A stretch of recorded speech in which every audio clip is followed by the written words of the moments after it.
Olá a todos, gostaria de começar por agradecer o convite que a Porto Editora me fez para estar a participar neste segundo ciclo de webinars da Escola Virtual. É um prazer enorme poder, por um lado, partilhar com outros professores, com outras pessoas interessadas na educação, o que vou fazendo, o que vamos fazendo no Colégio Monte Flor, em termos do que é a inovação pedagógica, do que é a utilização de uma aprendizagem ativa por parte das crianças e muito centrada no trabalho de projeto.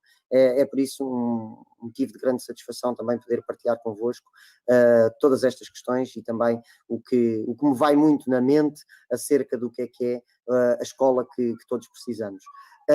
Gostaria de começar então por referir que o Colégio Monte Flor, dar um bocadinho de contextualização, referir que o Colégio Monte Flor é uma escola privada, com aproximadamente 214 alunos, está situada em Carnaxide,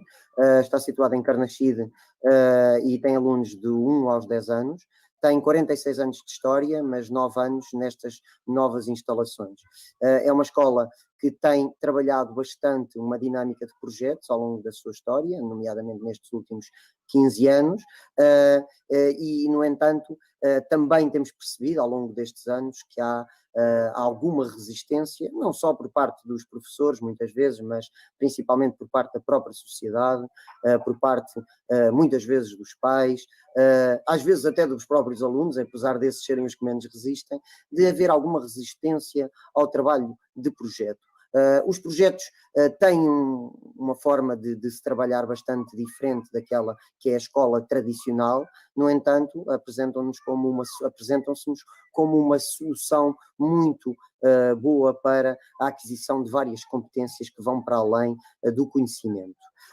E é precisamente por essa parte que eu gostaria de começar, esta ideia de que o conhecimento e o trabalho de projetos, ou o conhecimento e a aprendizagem ativa, estão em lados opostos de um ringue. E nada disso pode ser mais longe da verdade, porque os projetos vivem do conhecimento.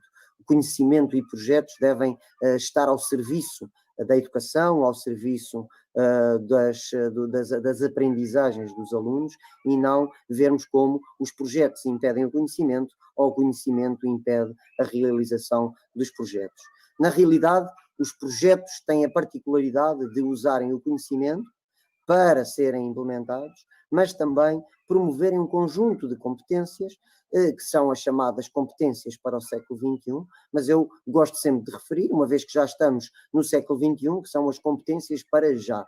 De facto, muito se fala sobre as competências para o século XXI, as mais conhecidas são os 4 Cs, a criatividade, o pensamento crítico, a comunicação e a colaboração. No entanto, quando pensamos em trabalho de projeto, quando pensamos em competências para o século XXI, que é onde estamos, ou na altura em que estamos, devemos pensar num conjunto de outras competências. Devemos pensar na capacidade de liderança, na inteligência emocional, na gestão de conflitos, na organização, um conjunto de competências que já eram importantes antes do século XXI e hoje em dia, com uma sociedade bastante diferente da que tínhamos há uns anos, ainda se tornam mais relevantes.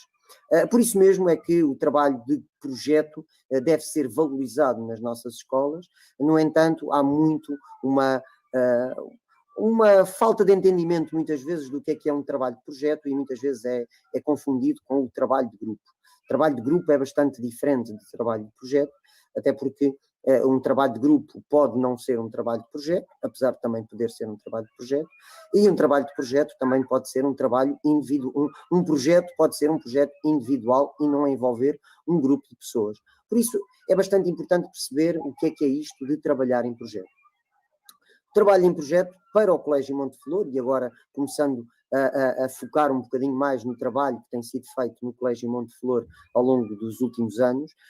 O trabalho de projeto sempre esteve presente na nossa forma de trabalhar. No entanto, apercebemos-nos em 2012, 2013, quando começou o projeto Creative Classrooms Lab, que foi um projeto da European Schoolnet e com a participação do Ministério da Educação, que nos convidou para participar neste projeto. Este projeto era um projeto centrado na utilização de tablets, na utilização de tablets em contexto de aprendizagem, mas rapidamente nos apercebemos que, apesar da tecnologia ser um aspecto bastante importante neste projeto, nesta iniciativa, digamos assim, o mais importante era a utilização de projetos em contexto de aprendizagem. É evidente que projetos que usavam a tecnologia como forma dos alunos conseguirem executar todo um plano que começava precisamente com uma fase de sonhar, que era a fase Dream. Este era um projeto que contou com 45 escolas de 9 países diferentes, por isso era um projeto internacional, daí os termos estarem em inglês e esta imagem também estar em inglês. Os projetos começavam com uma fase Dream, os alunos imaginavam o que é que poderiam fazer no âmbito de uma determinada temática, depois passavam à fase Explore, à fase Explorar, e nesta fase, aí sim a tecnologia apresentava-se como uma excelente ferramenta, porque os alunos iam aprender os conteúdos para depois poderem executar um projeto. Antes de executarem o projeto, é evidente que tinham de fazer mapas mentais com o que é que tinham de fazer no projeto, o que é que sabiam sobre os conteúdos. Vamos tomar como exemplo um projeto sobre os vulcões, por exemplo. Eles iam explorar primeiro, ver o que é que sabiam sobre os vulcões, depois iam pesquisar conteúdos que os professores partilhavam sobre os vulcões, e então depois faziam mapas mentais com o que é que sabiam, o que é que gostavam de fazer, que recursos tinham, no fundo um mapa mental para executar depois o projeto. Se os alunos escolhessem fazer uma apresentação em PowerPoint, ou um teatro, ou uma maquete, então iam começar a fazer. Ao fim de terem realizado um protótipo de um produto final, vamos imaginar uma maquete, iam mostrar a maquete ao professor ou a um especialista em vulcões, que se podia também encontrar, e então essa fase era a fase Ask. A fase Ask vinha a seguir ao Make, mas se o especialista, que sendo o professor lhes podia dizer, ou sendo um especialista da área, lhes podia dizer, vocês ali não falaram bem, vocês ali não disseram aquilo bem, vocês estão a falar muito bem, mas esqueceram-se de mencionar aquele aspecto, então os alunos iam corrigir numa fase seguinte, que era a fase Remake, para no final apresentarem o produto final. E esta fase de apresentação era o corolário, no entanto, muito se falou durante este projeto correu entre 2013 e 2015, durou 2 anos, e muito se falou sobre tecnologia, mas a grande mais-valia deste projeto foi a particularidade de abordarmos toda esta lógica tem o nome da história da aprendizagem, e a história da aprendizagem não é mais do que a implementação de um projeto em várias fases e que vai resultar num produto final. Durante este projeto usou-se muito uma dinâmica da sala de aula invertida. Esta sala de aula invertida funciona numa lógica em que os alunos exploram um recurso em casa. Nesta fase Explore, os alunos exploravam os recursos em casa e depois faziam o trabalho que era normalmente feito em projeto, faziam durante a aula, e muitas vezes isto muda mesmo a lógica do que é que normalmente os professores encaram como o trabalho de projeto. Muitas vezes o trabalho de projeto, pede-se aos alunos que aprendam na sala, não é? O professor dá a matéria na sala e depois envia-se um projeto para eles desenvolverem em casa, às vezes até com a ajuda dos pais, às vezes até com uma ajuda bastante grande dos pais, em que os alunos não têm a participação que nós queríamos que eles tivessem.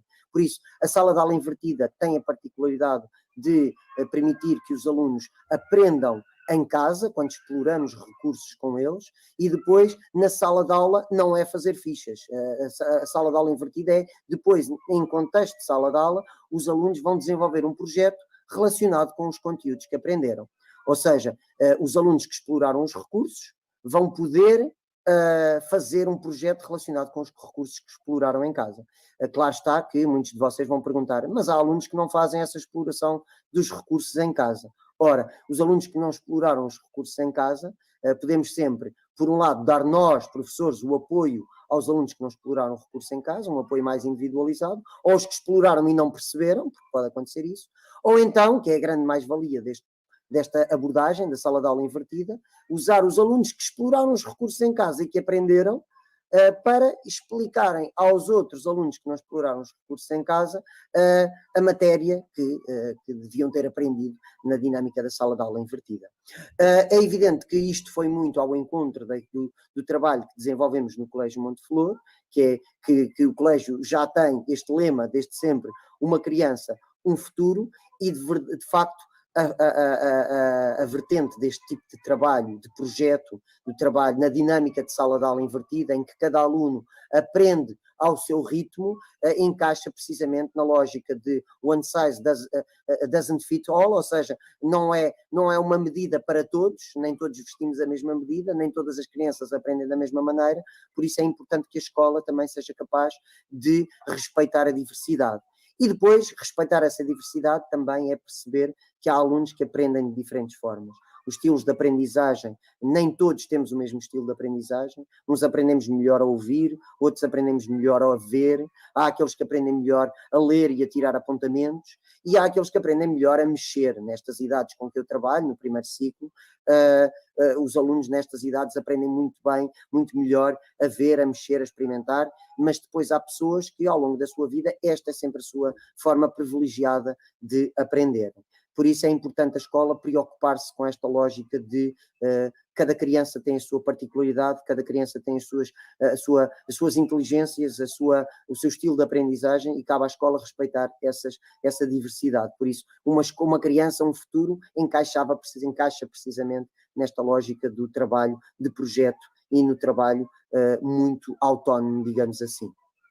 Depois, outra das competências é a colaboração. A colaboração é essencial numa sociedade cada vez ela mais interativa, numa sociedade onde cada vez estamos mais contactáveis com todos e as crianças devem ter em conta essa natureza da sociedade para desenvolver este espírito de colaboração, a capacidade de colaboração e mais a colaboração do que propriamente a competição, que é ainda algo que está muito presente na escola atualmente. É verdade que depois sempre podemos dizer que antigamente chamávamos copiança, agora chamamos de trabalho colaborativo, mas a verdade é que o trabalho colaborativo é essencial e creio que a escola, nesse aspecto, deve-se cada vez mais preocupar em reunir os alunos em torno de um projeto do que propriamente colocá-los em competição uns com os outros.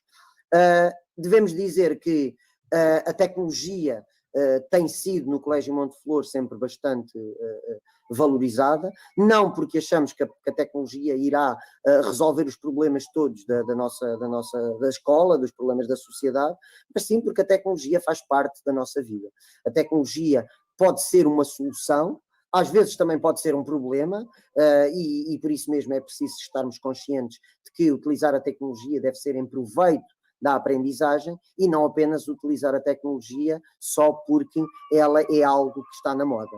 Por isso, o Colégio Monte Flor já está envolvido em vários projetos com a Microsoft, é uma Microsoft School, tem estado envolvido com a Promethean, com a Escola Virtual, bastante envolvida com o Ministério da Educação e com a European Schoolnet, por isso a utilização da tecnologia tem sido relevante no processo de aprendizagem. Se somos completamente dependentes da tecnologia, posso dizer que não somos completamente dependentes da tecnologia, mas a tecnologia faz parte do nosso dia-a-dia, porque a tecnologia faz parte da nossa vida como cidadãos, como pessoas, por isso a escola deve ela também utilizar a tecnologia regularmente e numa base diária e frequente. Por isso, para nós o mais importante, essencialmente, é a parte mais do que a tecnologia, ainda que seja muito importante, é a parte da pedagogia. E por isso queremos uma pedagogia da participação, do compromisso, do envolvimento, da emoção, da descoberta e da criação. E aqui temos a criação, não só a criação de produtos finais, mas também a criação de conhecimento. Quando digo criação de conhecimento, não estou a dizer cada um criar o seu conhecimento, não, mas sim ser capaz de descobrir o conhecimento. Levar as crianças a descobrir o conhecimento nessa ótica de eles próprios criarem o seu próprio conhecimento. E por isso mesmo é importante pensarmos cada vez mais na pedagogia e perceber que é importante darmos aos alunos a capacidade de tomarem decisões. Tomar decisões é uma tarefa, é um desafio muito grande para todos nós e muitas vezes sentimos isso como profissionais, como pessoas na nossa vida pessoal, mas por isso é que é importante trabalhar desde muito cedo a tomada de decisões com as próprias crianças. Gerir conflitos, capacidade de liderança, ser capaz de ser líder, gerir as frustrações, prever falhas, planear, trabalhar em equipa, são tudo competências essenciais onde a tomada de decisões está sempre presente. E por isso mesmo, em 2016, um bocadinho na sequência do que era o projeto Creative Classrooms Lab, que terminou em 2015, como o trabalho de projeto passou a estar tão presente no nosso dia-a-dia, nós fomos desafiados por uma gestora de projeto que também era mãe de uma era e é mãe de uma aluna que na altura até era mãe de 2 alunas que andavam no colégio, agora só está cá uma, a outra já saiu do colégio, foi para o 5º ano, mas fomos desafiados para nos envolvermos numa iniciativa ou num projeto, num programa, que é o programa PMI nas escolas, e é um projeto em que gestores de projeto vêm às escolas a trabalhar juntamente com os professores, numa lógica de gestão de projeto. Ou seja, o que é feito normalmente em contexto de empresarial, esses gestores de projeto, de certa forma, coordenam aqui, orientam-nos como professores a desenvolver projetos com os nossos alunos. Projetos que são projetos de aprendizagem, ligeiramente diferentes do que é um projeto profissional, numa empresa, um projeto empresarial. No entanto, em qualquer projeto empresarial há aprendizagem e num projeto de aprendizagem também se pretende que se crie um produto. E por isso houve aqui uma sinergia entre os gestores de projeto envolvidos neste projeto e os professores daqui do Colégio Monte Flor, que levou a que implementássemos esta dinâmica. Para, resumidamente, assim muito resumidamente, porque isto é algo que não se explica em pouco tempo, mas a lógica do trabalho de projeto, da gestão de projeto, assenta deste projeto do PMI nas escolas, assenta numa metáfora da viagem em que um projeto é como se fosse o planeamento de uma viagem. Ou seja, começamos por navegar com a fantasia, ou seja, fazemos a perspectiva do que é que queremos fazer, para onde é que queremos viajar, se queremos viajar para o Brasil, se queremos viajar para o Algarve, se queremos viajar até ali à margem sul. Depois de escolhermos a meta, depois de navegarmos, escolhemos a meta pensando, vou decidir então, vou para o Algarve, faz de conta. Então, se vou para o Algarve, tenho que começar a organizar a viagem. Organizo a minha viagem, sei o que é que tenho que fazer, onde é que quero ir, então começo a desenhar a minha rota. Já tenho definido à partida os recursos que tenho, com quem é que vou. Então, ao desenhar a rota, já tenho que começar a definir a que sítios é que vou primeiro. O Algarve é muito grande, eu se calhar quero ir aqui, depois quero ir ali, quero ir à praia, quero ir ao Zumarino, quero ir a... Então, começo a desenhar a minha rota. Depois de desenhar a minha rota, vou então passear, vou então viajar até ao Algarve. Faço as minhas atividades, todas que tinha planeado, e depois de fazer todas as atividades que tinha planeado, fazendo sempre um balanço de como é que as coisas estão a correr, no final conto a história.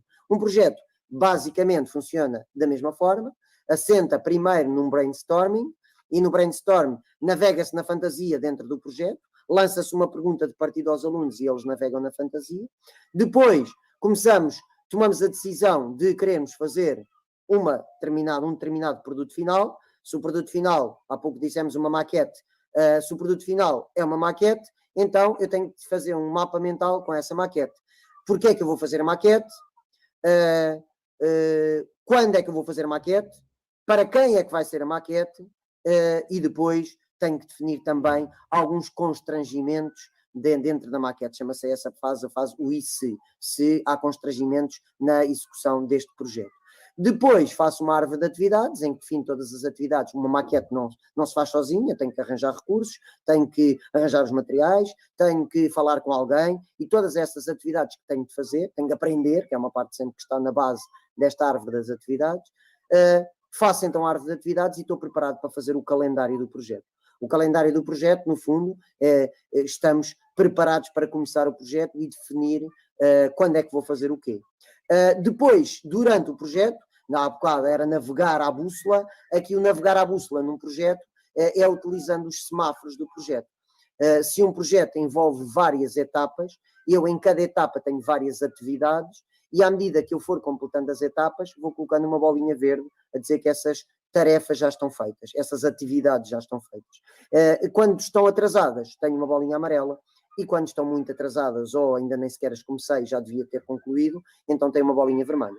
É engraçado ver os alunos, a preocupação dos alunos quando a bolinha está vermelha e eles ainda lhes faltam, o projeto está a acabar e têm as bolinhas vermelhas, várias bolinhas vermelhas.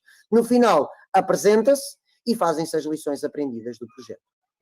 O trabalho, neste contexto, é muito importante ter paredes, porque, curiosamente, o colégio sempre foi muito tecnológico, mas ao longo destes últimos 4 anos, em que tem estado envolvido no PMI, privilegiamos muitas paredes, porque tudo isto é feito com post-its, com um mural enorme onde nós colocamos as nossas ideias, onde se fazem os mapas mentais, onde se fazem as árvores das atividades, onde se fazem os calendários, e por isso é essencial termos paredes.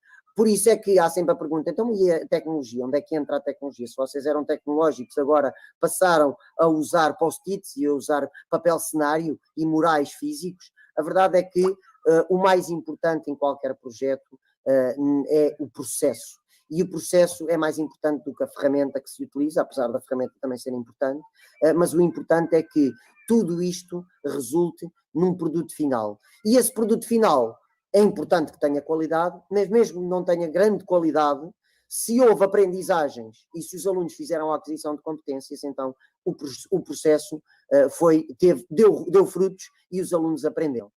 Por isso é que eu costumo dizer, sendo o processo o mais importante, estes 4 aspectos são essenciais em qualquer projeto. O conhecimento, lá está, o conhecimento está sempre na base de qualquer projeto.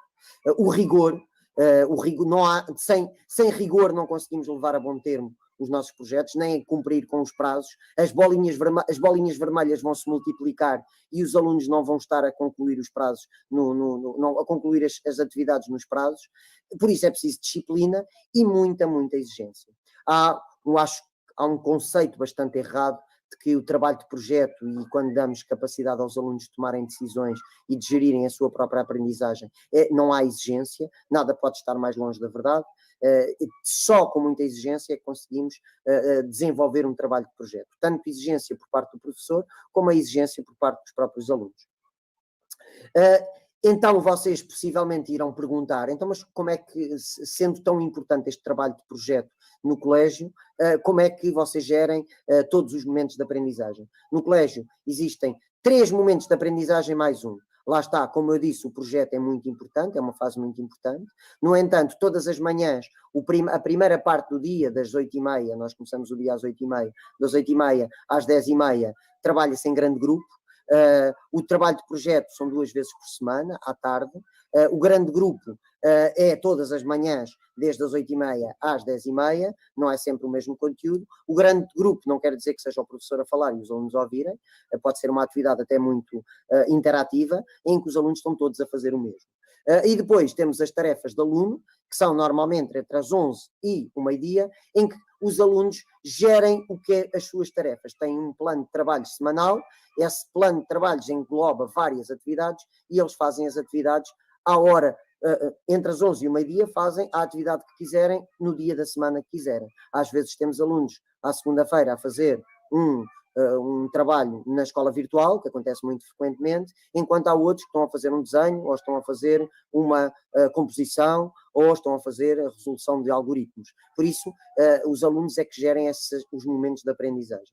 E, por fim, as oficinas, em que os alunos escolhem oficinas e são agrupados não por turmas, mas sim por grupos de interesse. Temos oficinas do it yourself, com serras e lixas e martelos, depois temos oficinas de culinária, de robótica, de jogos, de drama, de dança, e esses momentos também é um dos momentos da aprendizagem, que é à quinta-feira à tarde. Como eu disse, o trabalho de projeto é 2 vezes por semana, 2 vezes por semana, 2 tardes por semana, em que se dedica só ao trabalho de projeto. Possivelmente muitos se questionarão como é que se consegue trabalhar as diferentes disciplinas no contexto de projeto, e essa parte, devo dizer que é a parte mais fácil, porque é muito difícil, é o contrário, é trabalhar só uma disciplina num trabalho de projeto. Mesmo que o projeto incida mais na matemática, nós trabalhamos sempre o português. Mesmo que o projeto incida mais no estudo do meio ou nas ciências, para os professores de outros ciclos, é impossível não trabalhar o português, a matemática, a educação visual, a educação física, simplesmente porque só estamos a trabalhar um projeto mais focado numa determinada área. Por isso, o que se pretende com o trabalho de projeto é dar a oportunidade dos alunos assumirem o controle da sua aprendizagem, é dar-lhes a oportunidade de terem a sua própria aprendizagem nas mãos. Por isso é que a escola deixou de ser uma escola tecnológica para passar a ser uma escola de projetos, uma escola em que a tecnologia de facto é importante, mas a tecnologia acaba por ser sempre a ferramenta que está sempre presente, mas nós sentimos que ao longo destes últimos anos, em 2016, devo dizer, em 2016 demos um passo atrás, abandonando um bocadinho a fixação que tínhamos na tecnologia, para dar dois em frente.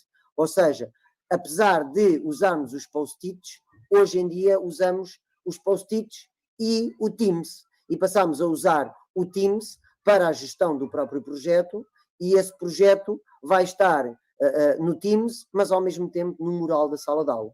Porque nós, quando temos um mural na sala de aula, olhamos para a parede e sabemos o que é que temos de fazer, o que é que falta fazer, o que é que ainda está atrasado, e não temos sempre o computador ligado para estar a ver como é que os projetos estão a decorrer. De facto, a tecnologia é muito importante na implementação do projeto.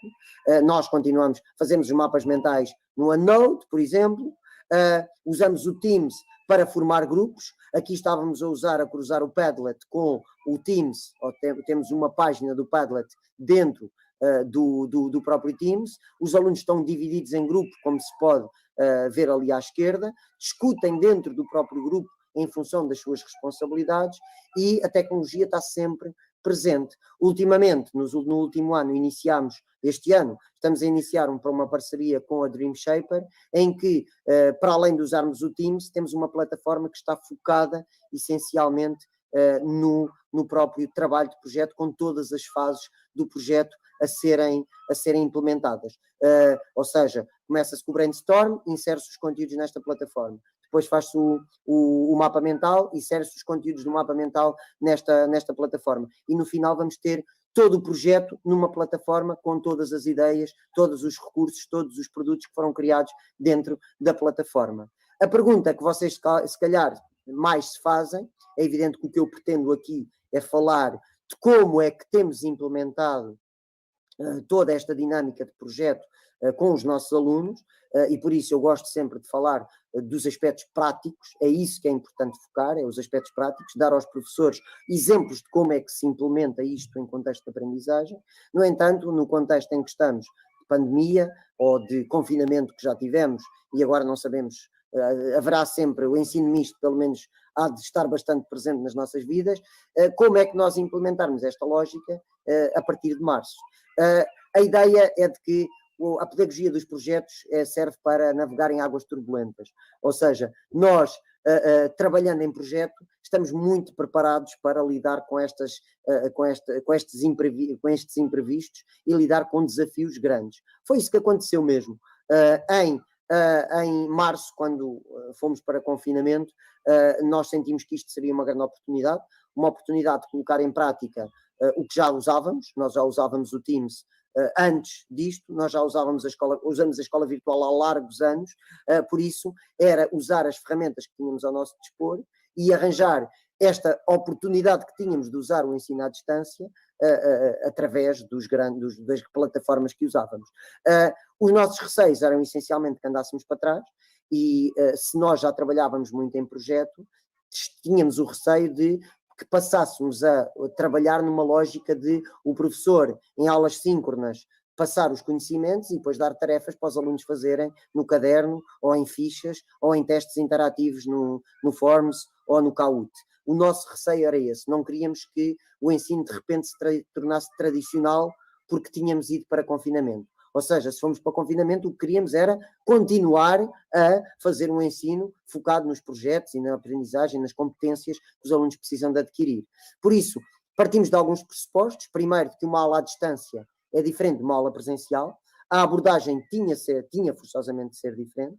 Por isso, não queríamos que a aula à distância fosse uma aula de 1 hora, ou de 50 minutos, ou de 45 minutos. O tempo é diferente, por isso a aula tinha que ser muito diferente. Não queríamos o professor a falar e os alunos a ouvirem durante 20, 30, 40 minutos, por isso quisemos uma aula ligeiramente diferente. Então o que é que nós fizemos? Tentámos combater esta lógica do professor a expor as suas ideias. Quisemos navegar para outras ideias. Tivemos algumas ferramentas de colaboração há sempre muitas.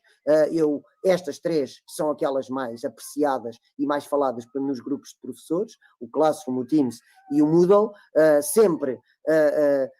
acabam por sempre ter as 3 as mesmas funcionalidades, umas mais, outras menos. No nosso caso, nós usámos bastante o Teams, lá está, na altura tínhamos os alunos do terceiro ano, os meus alunos estavam no terceiro ano, muitos dos recursos ou melhor, todos os recursos eram disponibilizados no Teams do terceiro ano. Aqui podemos ver nas publicações onde os alunos iam colocando os seus trabalhos, como podemos ver ali. Depois, os ficheiros eram todos partilhados com os alunos, não só ficheiros do que é que era o objetivo, o que é que se pretendia que eles fizessem, mas também pastas onde os alunos depois podiam partilhar os seus produtos finais, a quantidade de produtos que os alunos criaram foi absolutamente gigantesca. E depois tínhamos um bloco de notas escolar, que é uma particularidade do Teams, cruzado com uma ferramenta do Office, que é o OneNote, em que todos os conteúdos que eram trabalhados eram disponibilizados no OneNote para os alunos poderem estudar, para os alunos poderem ir seguindo, ou às vezes, quando os alunos não podiam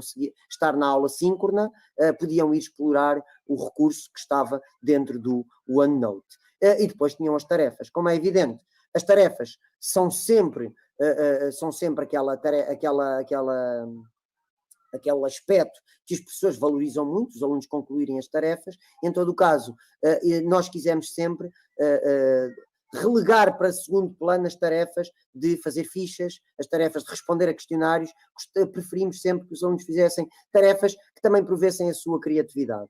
No fundo, o Teams respondeu a um conjunto de condições que nós achámos importante no colégio qualquer plataforma ter: a possibilidade de discutirem em pequenos grupos, a possibilidade de nós podermos monitorizar através de questionários as aprendizagens e os próprios projetos, a possibilidade de partilhar recursos, como vimos, e a possibilidade de nós lançarmos desafios que podiam ser individualmente aos alunos ou através da criação de equipas. E estes cinco temas, estes 5 aspectos, são aspectos que eu aconselho, e por isso é que estou a utilizar sempre: monitorize, crie, lance, partilhe. São sugestões para quem tiver de trabalhar à distância, privilegiar ferramentas e plataformas que permitam todas estas atividades. O que é que aconteceu? Em termos de projeto, também continuámos a trabalhar. Normalmente fazíamos o brainstorm no Padlet, integrado no Teams, como mostrei há bocado. Depois a discussão e a tomada de decisões fazíamos em videoconferências em pequeno grupo. Em grupos pequenos nós discutíamos, não, eram aulas síncronas, mas não era a chamada aula em que o professor fala e os alunos ouvem. Discutia-se em pequeno grupo o que é que se ia fazer, o professor dava sugestões, falava com os alunos, perguntava o que é que já fizeram. Depois fazia-se o mapa mental e a árvore de atividades no OneNote. Os trabalhos eram executados e depois fazia-se, durante uma videoconferência, fazia-se o trabalho, ou em trabalho autónomo, era feito a execução do próprio produto final, aqui está, e depois no final partilhava-se o produto final em grande grupo, via Teams ou via o Stream, que é a ferramenta, uma espécie de YouTube que está dentro do próprio Teams. Ou seja, o trabalho de projeto era todo desenvolvido dentro da própria plataforma Teams, sem precisarmos de sair, recorrendo, como é evidente, a outras ferramentas, como por exemplo a escola virtual. No final fazia-se a avaliação através do Forms, não só a avaliação das aprendizagens, mas também a avaliação do próprio projeto. O que é que correu bem, o que é que correu mal, sempre através de um esquema, de uma lógica de uma avaliação mais formativa do que propriamente sumativa. Ao longo deste período, desde março até junho, digamos assim, fizemos muitos projetos sobre os animais, em que os alunos estavam constantemente a partilhar o ecrã para poderem ver o que é que uns estavam a fazer e os outros irem sugerindo. Um partilhava o ecrã e os outros sugeriam o que é que iam fazendo. Fizemos trabalhos em que os alunos fizeram programação, em que um estava a programar e os outros iam sugerindo o que é que deviam de fazer. Usámos uma ferramenta que é o Art Steps, muito engraçada, em que, utilizando desenhos que eles fizeram no computador ou em papel, depois fizeram uma exposição de arte. Esta exposição de arte foi montada pelos próprios alunos e até tinham que cruzar conhecimentos das áreas e o tamanho, as dimensões das salas de exposição, porque as salas são montadas pelos próprios alunos e para além da criatividade trabalham-se outros conteúdos. Trabalhos no Sway, trabalhos em inúmeras plataformas que essencialmente permitiram que os alunos continuassem a trabalhar em projeto e a produzir recursos e a fazer produtos finais dos projetos que estavam a desenvolver. Depois, houve a particularidade, e esta parte foi a mais importante, foi de envolver todos. Envolvemos irmãos, pais, famílias mais alargadas, que permitiu que os alunos não só se identificassem com as atividades, mas também que a própria família participasse nas atividades. A ideia dos professores é nós não sermos reféns do trabalho. A tarefa é grande, é titânica, nós sermos capazes de ter recursos para produzir para os alunos, é produzir questionários, é produzir conteúdos, é produzir vídeos, de repente os professores tornaram-se quase youtubers a terem que produzir vídeos para os alunos, e é isso que é importante, é não sermos reféns do trabalho. Existem plataformas, a escola virtual, como é evidente, é uma plataforma que tem uma longa experiência de criação de conteúdos para os professores. Nós já usávamos a escola virtual antes, os alunos continuaram a usar, usámos mais do que nunca. Hoje em dia usamos bastante, continuamos a usar bastante, e isso permite que o professor não esteja refém do trabalho. É essencial o professor ter o tempo para planear os projetos, para ajudar os alunos na execução dos projetos, ter o tempo também para a sua vida pessoal, como é importante também, e por isso mesmo usar recursos que já estão criados e profissionalmente é sempre vantajoso. É um recurso que está ao serviço de algumas escolas, ou de outras não estará, mas é essencial os professores partilharem entre si e poderem usar recursos que já estão criados. Depois, a escola virtual tem, para além disso, a particularidade de permitir uma aprendizagem autónoma, em que os alunos conseguem, para além de aprenderem, fazer a avaliação e perceberem se adquiriram o conhecimento ou não. Nós, no Colégio Monteflor, temos privilegiado muito esse tipo de trabalho. Existem momentos de aprendizagem autónoma. Os alunos têm acesso livre à escola virtual, por isso podem usar os recursos a que horas quiserem, quando quiserem, se não tiverem a fazer outra tarefa que lhes solicitamos, mas podem usar a escola virtual para aprender conteúdos, e muitas vezes, às vezes eu estou a trabalhar um determinado conteúdo com a turma, numa tarefa de grande grupo, e há alunos que já exploraram esse conteúdo na escola virtual, e até depois posso usar esses que já exploraram o recurso para partilharem com os outros aquilo que já aprenderam, e é sempre importante termos alunos a ensinarem os outros alunos. Por isso, nós continuamos a valorizar muito o papel, e temos o quadro que está na escola virtual, com o que eles já sabem e o que é que eles ainda não sabem. Também temos na sala de aula com o que eles já sabem e o que eles não sabem. Depois existe ainda uma plataforma que foi muito útil ao longo destes últimos meses, que é o SOS Terra. Não está disponível para todos os anos, mas está disponível no primeiro ciclo para o terceiro e quarto ano, pelo menos, e os alunos, é uma plataforma de gamificação, em que os alunos até funciona como uma atividade de educação ambiental, porque o objetivo é ativar estes biodomos, e estes biodomos ativam-se porque o planeta Terra está em risco, e estes biodomos ativam-se respondendo a perguntas sobre os vários conteúdos de cada um dos anos, ou do terceiro ou do quarto ano. E os alunos, à medida que vão usando ou se vão ativando estes conteúdos, estes biodomos, digamos assim, recebem moedas. Aqui este aluno já tem 105 moedas, e recebe moedas que depois pode usar a trocar por prémios que depois são negociados aqui dentro da sala de aula. Alguns prémios que eles negociam, ou não trazer a farda, não fazer uma atividade, escolher o lugar onde se sentam na sala. Então, agora é mais condicionado por causa desta situação da pandemia, mas a ideia é usar a aprendizagem para transformá-la num jogo. Porque, na realidade, aprender não deve ser algo enfadonho.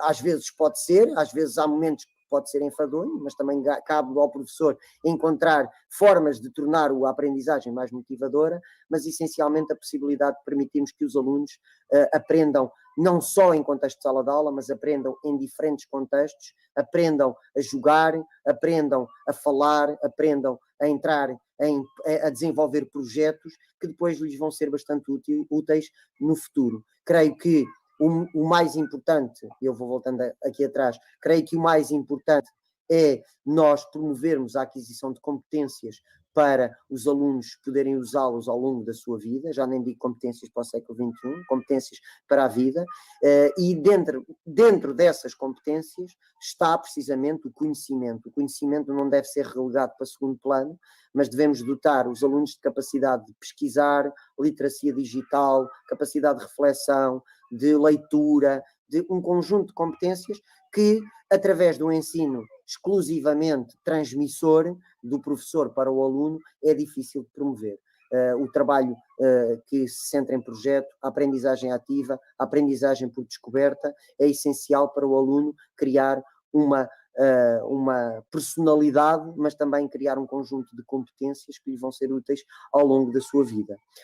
Passaria então agora à fase final, às perguntas que vocês colocaram. Eu escolhi aqui 3, 4 perguntas para responder, e a começar aqui por uma primeira que diz: avaliar por si já é uma tarefa complicada e que exige rigor.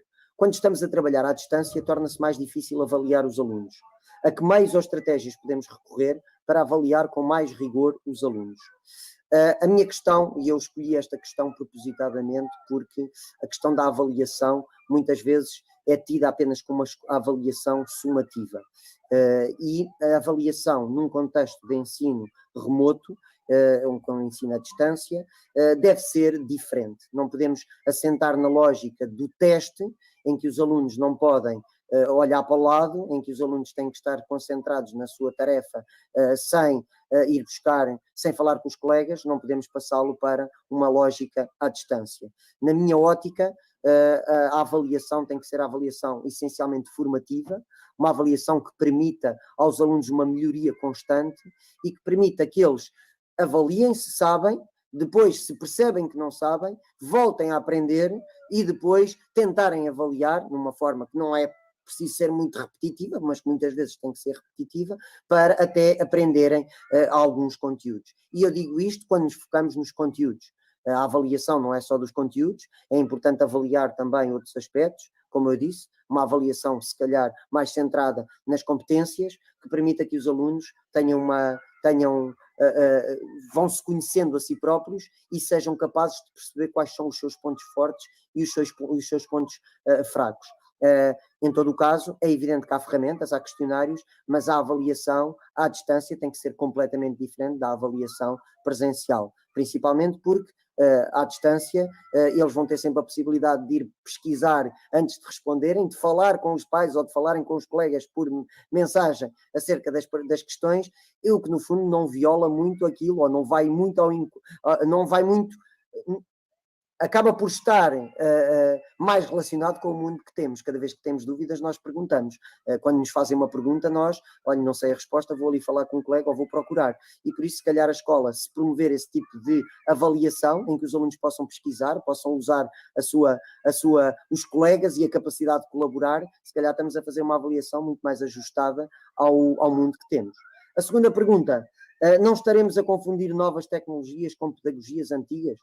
TPCs, testes, aulas positivas, apelo à memorização, separação entre avaliar, ensinar e aprender. Eu gostei muito desta pergunta porque vai um bocadinho ao encontro daquilo que eu referi há pouco, que era um dos meus receios, que era, quando passámos para a fase de confinamento, mesmo escolas que já implementavam projetos, mesmo escolas que já tinham abordagens muito inovadoras, voltaram à lógica do mestre-escola, só que passou a ser um mestre-escola à distância. Passou a ser um mestre-escola que, em vez de estar a falar na sala durante 40, 50 minutos, estava, através de um computador, a falar com os alunos, com o microfone desligado e sem poderem interromper o professor, estavam a ouvir, o professor falava e, no final, agora têm uma ficha no Forms ou têm uma ficha no Kahoot, ou umas perguntas no Kahoot para responderem, ou agora vão explorar o recurso da escola virtual, que eu coloquei lá um teste para vocês responderem, para verem se tiveram com atenção. E isto é o mais tradicional, e ao voltarmos atrás no tempo, estamos a voltar a recuperar uma abordagem que tem alguns aspectos positivos, mas que, quanto a mim, tem muitos aspectos negativos.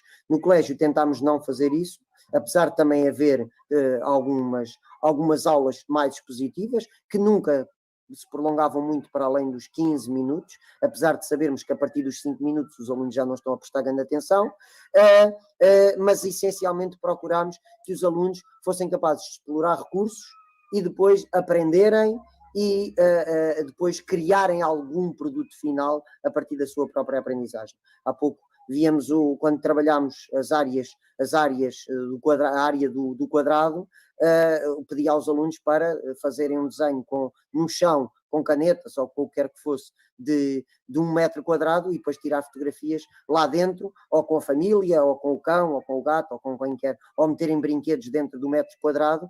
E aí é um exemplo muito simples, e eu disse mesmo simples, porque só para explicar que o objetivo, o trabalho era sempre solicitar aos alunos que criassem algo. E essa avaliação depois também é possível, avaliamos também a criatividade dos alunos. Por isso, eu creio que esse é um receio que todos devemos ter, quando temos de ir para um modelo de ensino à distância, ou remoto, de emergência, como alguns chamam. É importante não cairmos no erro de fazer aulas expositivas e depois pedir para os alunos fazerem fichas. Creio que devemos incidir noutro tipo de abordagens, como fiz questão durante esta apresentação falar. Outra pergunta que aqui tenho: nesta fase problemática da pandemia, não seria melhor o ensino à distância? Pois este ano estamos melhor preparados e há muito mais ajuda das diferentes plataformas. Eu creio que não. Eu percebo que em termos sanitários poderia ter algumas vantagens, mas todos nós que trabalhamos com alunos, principalmente os alunos mais novos, percebemos que há muitas sequelas nestas crianças que tiveram vários meses confinados. Percebemos que as crianças precisam de contacto, que as crianças precisam de estar com os professores, nós temos de estar sempre seguros, não é? Devemos de seguir todas as regras sanitárias, porque isto não é uma brincadeira, mas é algo muito sério, devemos ter cuidado, mas também o futuro é algo muito sério com que devemos estar preocupados, e as emoções, como diz o meu colega e professor do Centro de Formação, o António Rodrigues, as emoções não cabem nos routers, e por isso no ensino à distância fica muito difícil nós darmos carinho, atenção, proximidade emocional com os nossos alunos, aos nossos alunos, e por isso creio que o ensino à distância pode ser uma solução muito a curto prazo, mas a longo prazo não há nada como o ensino presencial. Eu não sei se há tempo, mas ainda tinha aqui mais uma pergunta muito rápida: as soluções encontradas por uma instituição privada poderão ser aplicadas a uma escola pública? Em termos do que é o trabalho de projeto, em termos do que é o trabalho de aprendizagem ativa, há escolas a fazerem trabalhos extraordinários, públicas e privadas. Creio que é mais uma questão de vontade do que propriamente uma questão de condições. É evidente que as condições ajudam, há escolas que têm recursos extraordinários.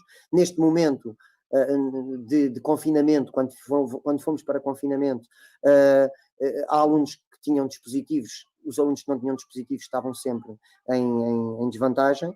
Creio que há uma busca há uma procura por tentar resolver essas situações. A nível ministerial parece que as coisas estão a avançar. No entanto, houve muitas escolas que durante a pandemia procuraram resolver esse problema e encontraram parcerias, andaram à procura de computadores velhos na comunidade, e creio que havendo vontade, tudo o que se faz numa escola pública faz-se numa escola privada. E às vezes em contextos mais complicados, e a experiência tem-me dito isso, às vezes em contextos mais complicados é que a criatividade floresce mais e depois aparecem projetos bastante interessantes. Eu creio que não temos muito mais tempo. Queria também agradecer todas as outras perguntas que colocaram, pedir desculpa por não ter respondido. No entanto, acredito que estas 4 perguntas fugiam um bocadinho ao que falei durante a apresentação e achei que era importante. Outras creio que pude responder através da apresentação. Então, restava-me agradecer a todos, dizer obrigado à Porta Editora por me fazer este convite para estar aqui em mais um ciclo de webinars, congratular-me por também terem valorizado e continuarem a valorizar o trabalho que o Colégio Monteflor tem feito em prol do que é a educação em Portugal, e nomeadamente aqui na nossa comunidade, e por isso também manifestar o meu agrado por levarem a cabo esta iniciativa tão importante para todos nós professores, que estamos sempre sedentos de exemplos, de práticas e de partilhas de outros professores que, tal como nós, querem o melhor para a educação neste país. Obrigado.